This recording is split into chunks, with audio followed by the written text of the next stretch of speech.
In this bulletin, the boss of 1,500 printer cartridge stores shares his growth plans for 2014.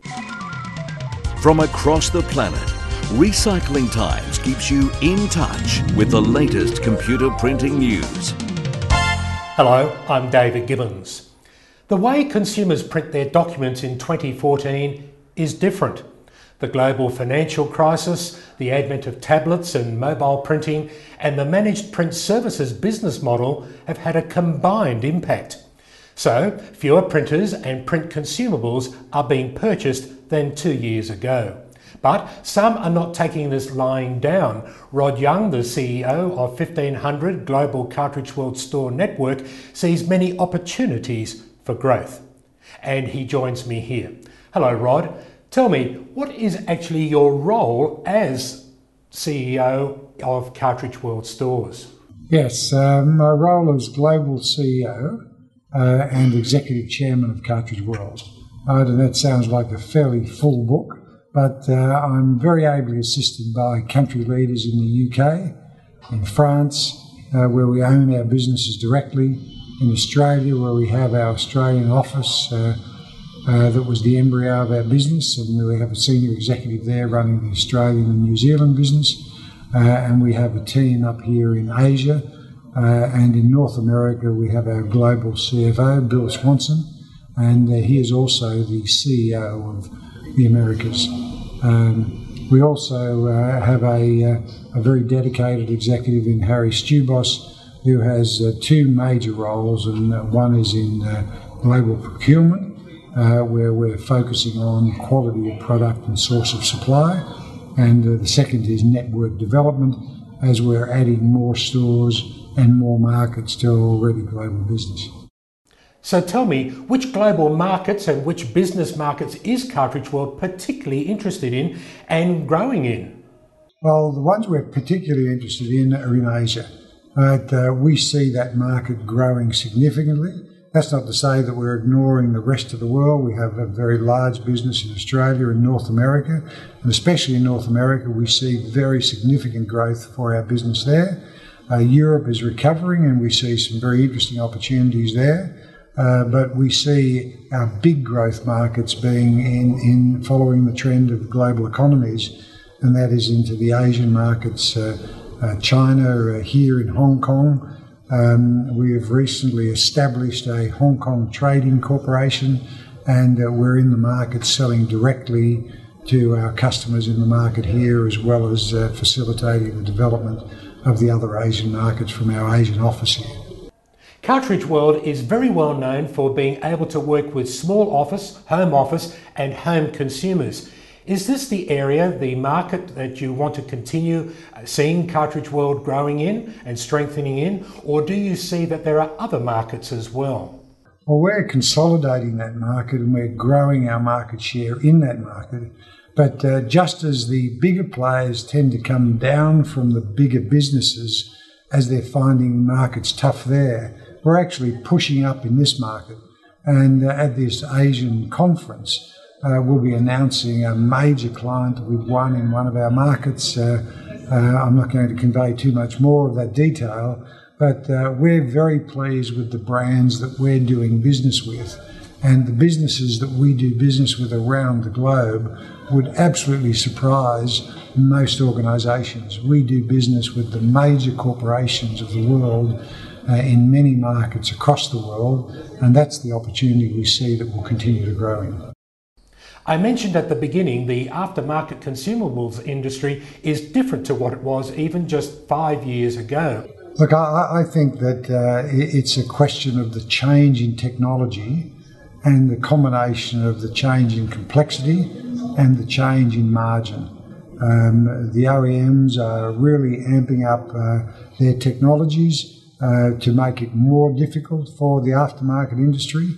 And they're also compressing their prices, and what we're seeing is a very, very significant shakeout. We see that the nature of the business will change significantly, and Cartridge World is certainly, we think, on top of that change. And to be frank, we've been slow to make that move up until a couple of years ago, but we're accelerating rapidly to put us in front of that change to ensure that we've got the products and the services that our consumers need.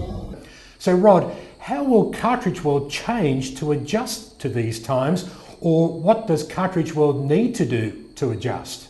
Well, the thing that we're doing is changing and upgrading the quality of our people across our network, not only in terms of our management, but upskilling of our franchise owners, the introduction of new franchise owners with new skills, and importantly, in the grant of our master franchises in new regions. Bigger corporations are interested in acquiring the rights to Cartridge World. We're opening in new markets in the Middle East. We're opening new markets in Africa. We have many new markets both within China and the rest of Asia. And what we're doing is attracting a much higher calibre of individual or corporation. And we're talking about groups or individuals with a net worth of not less than $10 million who are serious about taking on, say, in the Asian region, the $22 billion market opportunity that we see. And so our big change is in the quality of our people and in the way our business processes are conducted. How many Cartridge World stores are there around the world at the moment, and how many do you think there will be, say, in the next 2 or 3 years? Well, that's an interesting question. As CEO, I should be able to throw that off the top of my head, but the interesting thing is we have stores relocating every week. We have some stores closing that are inappropriately located or not in the right markets, and we have some stores opening.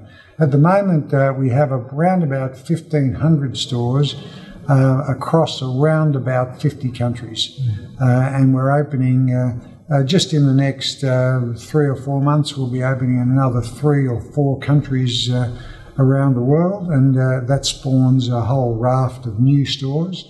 And of course, our activities aren't just retail based. We're moving more of our business onto the internet as well. So our global reach is growing as a result of that. And we have a very solid bricks and clicks strategy, which will see us opening stores. And in North America, for instance, we only actually get to about 30% of the North American market. So that means that just in North America alone, we should have about 2,000 stores. So we've got very, very significant growth opportunities there. And in many of our markets, we have a very minor market share, and in some markets, we're not even growing as quickly as the markets are growing, especially in Asia. So we see many great opportunities for us to grow in the Asian market. So what is your strategy for growth in the future? Well, as I was saying, that our people are the core part of our strategy, and so our growth is to actually attract more significant businesses who wish to acquire our master development rights in a number of masters areas around the world. And what we are looking to do is attract people who see the opportunities in this market. Globally, it's an $80 billion market. It's continuing to grow. While it's changing, it's continuing to grow, and we see very, very significant opportunities. And so the sort of people that we're looking for are entrepreneurial organisations who see the opportunities to get into this $80 billion market. And we're looking to attract more of those. And so what we're doing is going out to the market to let people know that Cartridge World is in growth mode, and it's looking to talk to people who want to get into this very vibrant and interesting industry. Thanks, Rod, for joining with me today. All right, David, it's a pleasure. I have been speaking with Rod Young, the boss of the